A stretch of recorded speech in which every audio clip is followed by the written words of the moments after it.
Welcome to everyone keeping track of the situation on the front. Today is May 11th, 2026, and we're going through the battlefield map. Before we get into the details, a few words about the ceasefire that's been dominating the media conversation.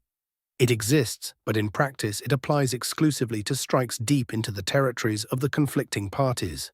The line of contact, meanwhile, continues to do what it does. Both sides shoot, attack, and counterattack. Changes have been recorded along virtually the entire front, the exception being Kherson Oblast and the Dnipropetrovsk direction. But the quiet there is deceptive. FPV drones are active on both sides. There are simply no major tactical shifts happening. We'll start from the south, with the Zaporizhzhia direction, which brought in the most significant news today. Zaporizhzhia direction, Primorske, Stepnohirsk, Lukianivska. Let's start with the uncomfortable news for the Russian side. Russian sources themselves are acknowledging the loss of part of Primorske. And we're not talking about some peripheral blocks. The majority of the settlement has passed under the control of Ukrainian forces. Simultaneously, reports are coming in that the AFU, Armed Forces of Ukraine, have pushed into the center of Stepnohirsk. Everything up to the central part of the town is under Ukrainian control. At the same time, Ukrainian forces are expanding the front line from Lukianivsky and Stepnohirsk towards Stepne. Looking at the map, this is a northward push, and according to available data, the entire corridor is currently held by the Ukrainian side. However, it's important to understand one thing. The picture isn't as clear-cut as it might appear.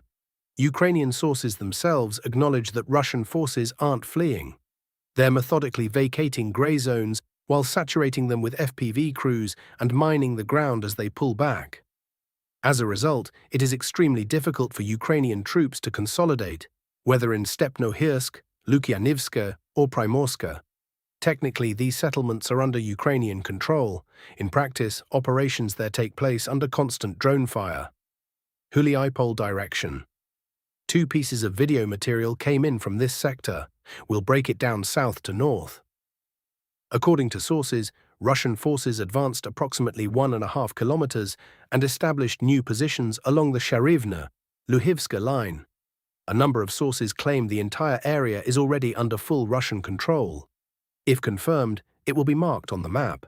As for Huliaipolske itself, some clarification is needed since certain pro-Russian mapping resources have long since colored this settlement in Russia's favor and are reporting movement through it toward Novoselivka. That does not reflect reality. Ukrainian forces are present in Huliaipolske. Russian troops moved south of it, between Huliaipolske and Charivne. They flanked it, but the settlement itself has not been taken. Verkhnya Tursa. The situation here is shifting.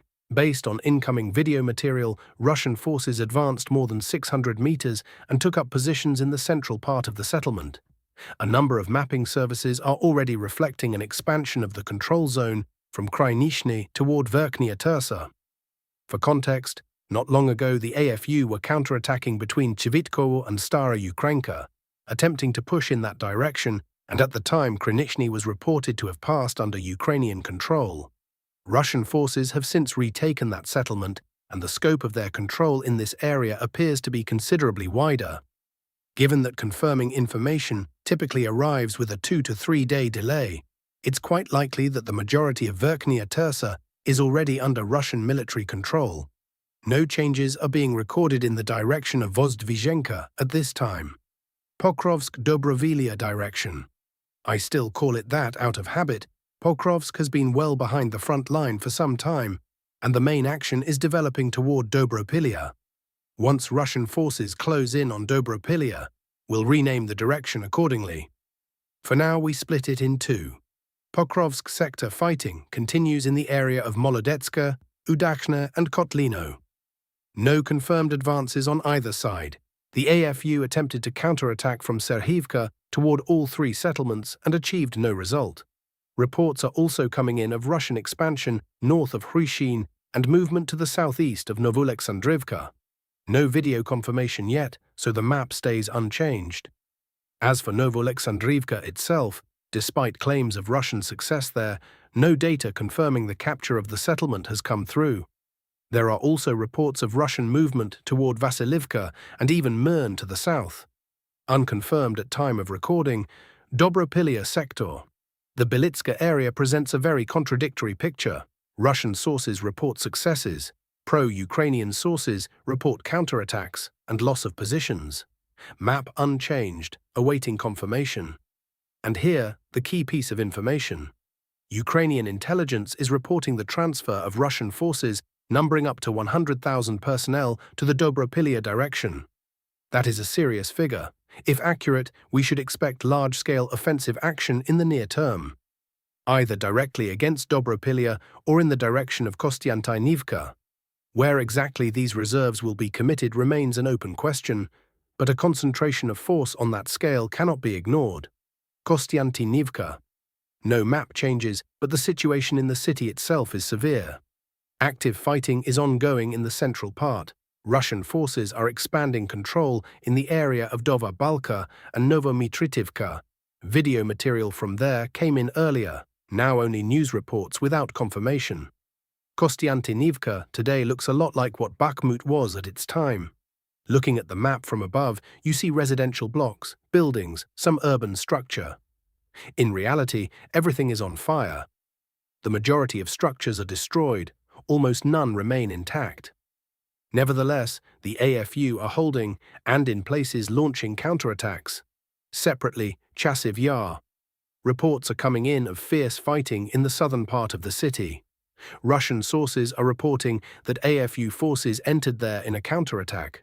No video confirmation of any expansion of Ukrainian control, map unchanged, but this warrants close attention. Sloviansk direction today brings significant changes at several points simultaneously. Markove video material came in this morning. Russian forces advanced approximately 1.5 kilometers and established positions in the residential part of the eastern section of Markove.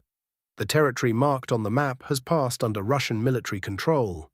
A brief historical note: Russia's Ministry of Defense declared the complete capture of Markove, along with Novomarkov and Maiske, several weeks ago.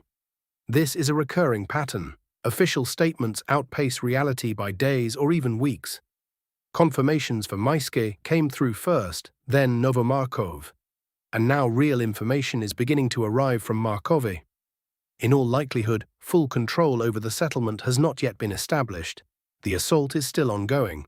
We continue to monitor Dibrova, west of Fedorivka Druha. Russian forces expanded their control zone here, advancing approximately 1.5 kilometers and taking up positions in Dibrova. Sources classify this as positional fighting in the Siversk area. All marked territory has passed under Russian control.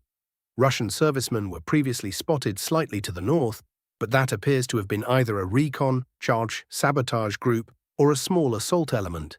No further advance from that point followed.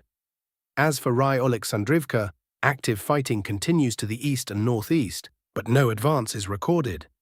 AFU equipment was struck there, that is confirmed. Kryva Luka, arguably, the most significant development in today's report. Two pieces of video material from different positions. Russian servicemen raised the flag in Kryva Luka.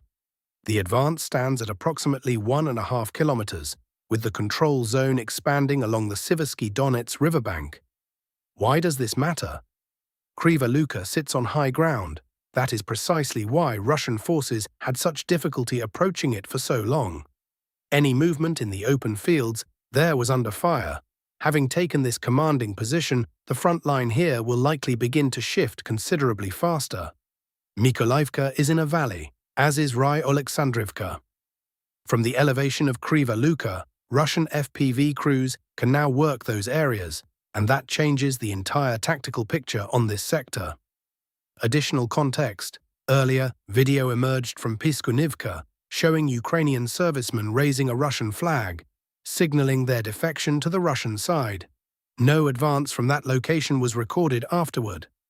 Now, with Kryva Luka taken, movement of Russian forces in precisely that direction, toward Piskunivka, is to be expected. Kreminna-Lyman direction. No changes. Fighting continues near Dibrova, Ozerna, and in the Yampolivka area. AFU forces periodically push into individual positions, but cannot hold them. No advances recorded in either direction. Moving on, Luhansk People's Republic, Borova area. 2 confirmed pieces of video material came from this area, from the Borova district and from Nadia. Russian servicemen raised flags in Nadia and Sverdlovka, bringing the residential areas under Russian armed forces control. Control over Novomikhailivka and Karpivka is additionally confirmed, with the zone expanding by up to 1.5 kilometers. Reports are also coming in of expansion around Huliaipole. A few words on the broader picture. Russia's MOD earlier declared full control over the entire Luhansk region. This was reflected on maps, but confirming material was absent for a long time. That material is now beginning to arrive. It is quite possible that a significant portion of this territory is already under Russian control. However, several settlements, Novosarhivka, Stepov, Druzhilivka, have yet to provide clear video confirmation. Until they do, this zone remains unchanged on the map. Confirmed territories are marked. Kupiansk direction. The past week has produced only reports, no changes recorded. Positional fighting is ongoing in Kupiansk itself, in Kucherivka, the Kupiansk-Vuzlovi area, Kovsharivka, and Novusine. The reports of Russian forces entering Velika Shapkivka did not pan out.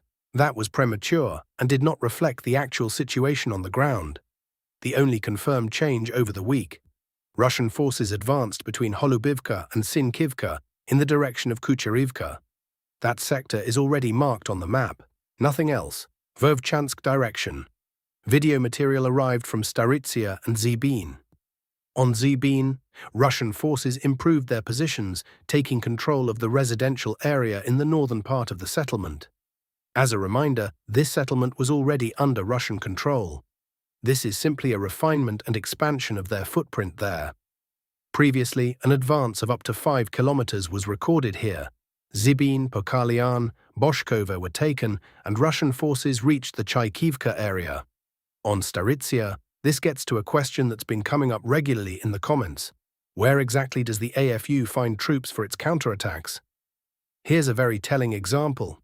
In the Zaporizhzhia area, a counterattack was recorded carried out by foreign mercenaries, reportedly Brazilian or Colombian. According to sources, 42 personnel were involved in the operation. 18 went into the attack.